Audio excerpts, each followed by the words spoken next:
Now, what is design thinking? As you see, the title of the course is Design Your Thinking, which means that we need to understand the word design thinking. What is design thinking? Now, there are a lot of definitions that you would be seeing about design thinking, definition which would come from Stanford Design School, that would be coming from IDEO and what have you. But here is a very simple, practical definition of design thinking, which I would like to offer to all of you. And the definition is, design thinking is a human-centric systematic model of problem solving. I'll repeat, is a human-centric systematic model of problem solving. Now, let us try to unveil this definition and try to understand that why this is a very powerful and a very parsimonious definition. Now, if I look at the keywords in this definition, the three keywords are human centricity, systematic, and problem solving. So let us start with the word human centric. What typically happens is that when we are trying to solve a problem, we are so engrossed in the problem, whether it is about a process problem or a product problem or a technological problem, we are so engrossed in the problem that we often don't consider the human behind the problem. That there has to be a human being. It can be in the form of a consumer, it can be in the form of a supplier, it can be in the form of a partner, an employee, a distributor, anybody, an investor, anybody. But a human has to be taken into consideration. So that is what is human-centric. Now, if you look around yourself, we are not necessarily human-centric all the time. And I'll give you a couple of examples to drive home the point.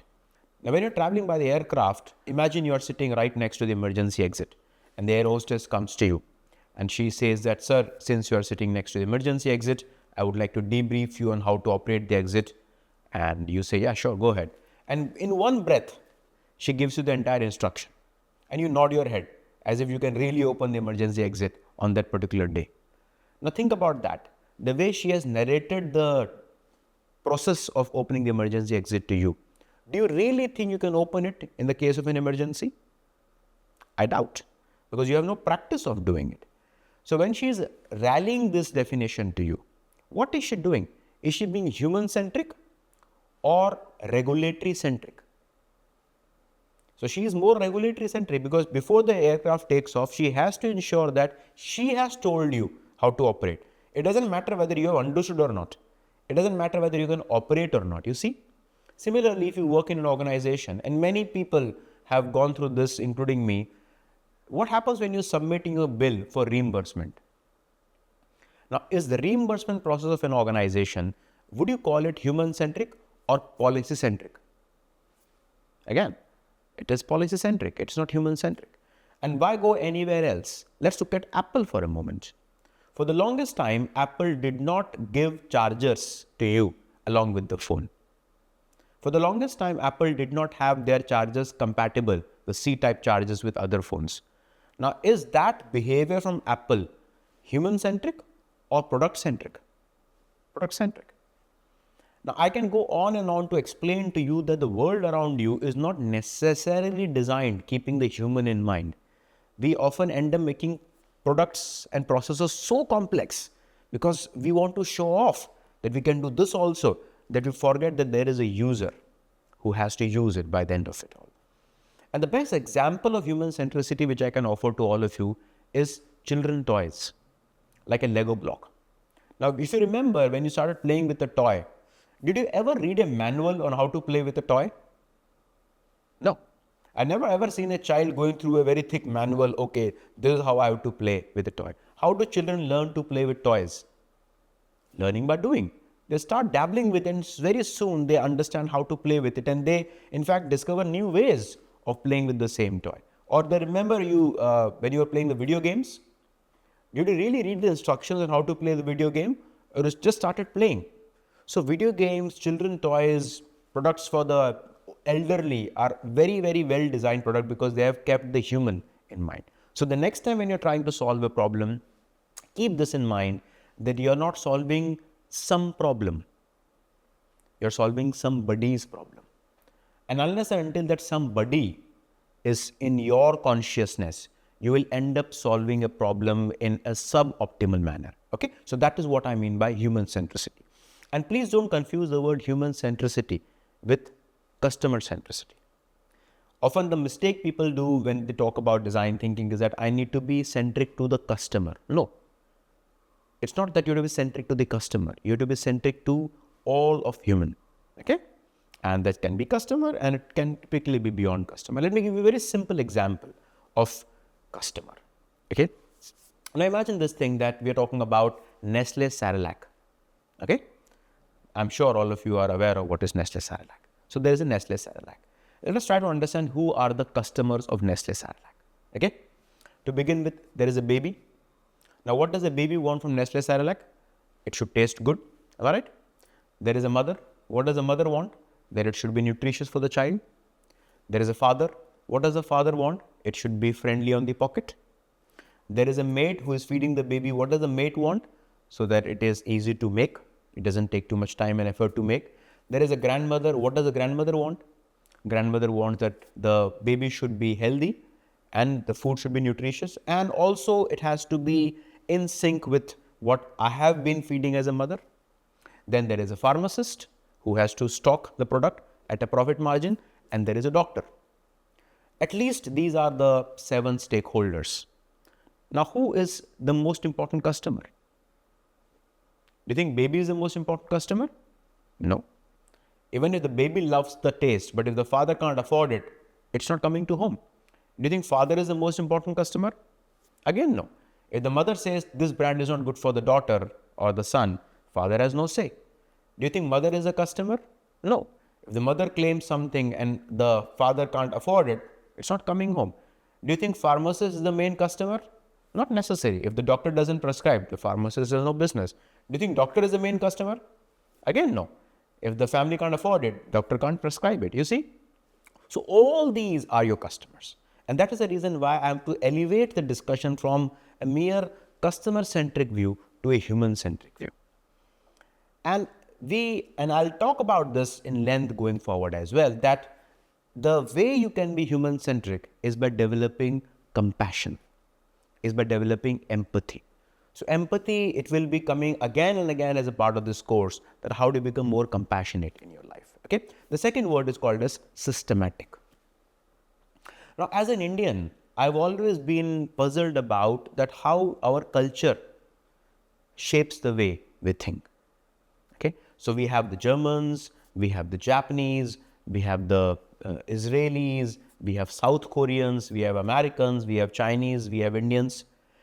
I, for one, do not believe at all that we as Indians are less creative than anybody in the world. We are very creative people. There is no mistake about that. We are very creative. But where we falter at a gigantic scale is that we are not disciplined. We are very creative, but we are not creative in a disciplined manner. We are not disciplined about creativity. Because somewhere in our mind, we think that discipline kills creativity. We think that by making things systematic, we are taking the juice and the fun and the excitement out of it. I don't believe that at all. We need to be highly systematic. And throughout the course and even the previous course which I took on creativity, my whole impetus has been to make you a person of method. Be a man of method. Be a woman of method. Because when you're a person of method, what happens is your methods can be learned by others. You're not an enigmatic person. People can't just come across to you saying that, no, I do not know how he does it. He just does it, man. He is a magician.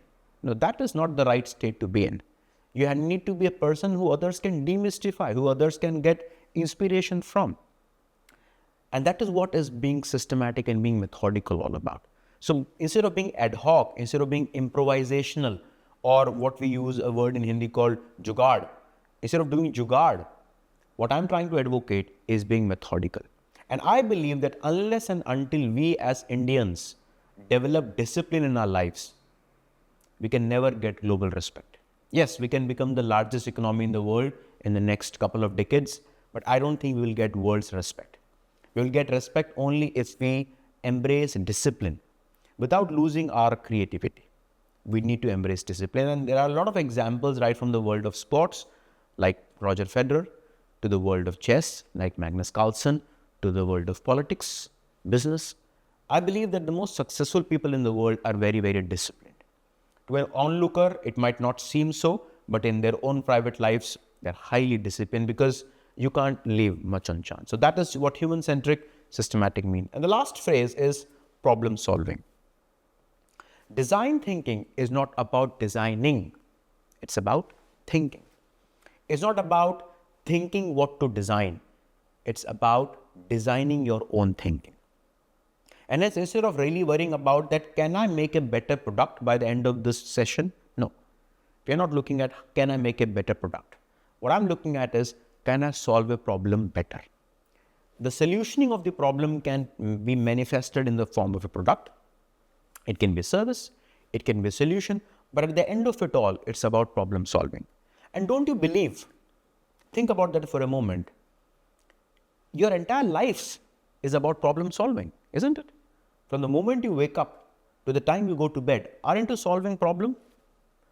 Now, you may be solving problem in a subconscious manner. You may be solving problem in a very ad hoc manner. But at any rate, you're solving problems. When a friend calls up to you, asks that what is your weekend plan? Intuitively, you are solving a problem. That how do I manage my entire day so that I don't displease my friend?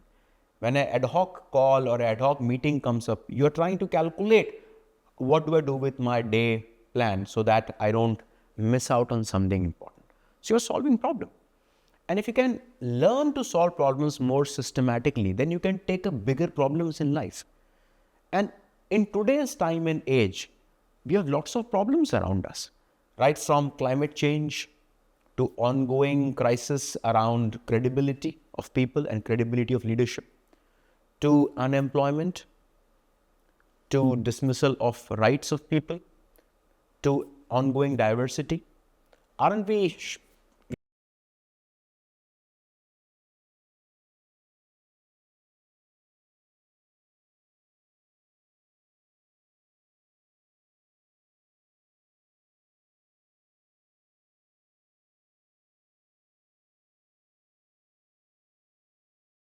thinking is a human-centric, systematic model of problem solving. I hope you can live with this definition. I'm surely not going to ask this definition in the exam, but you need to understand that why this is a oath to live by. Thank you so much.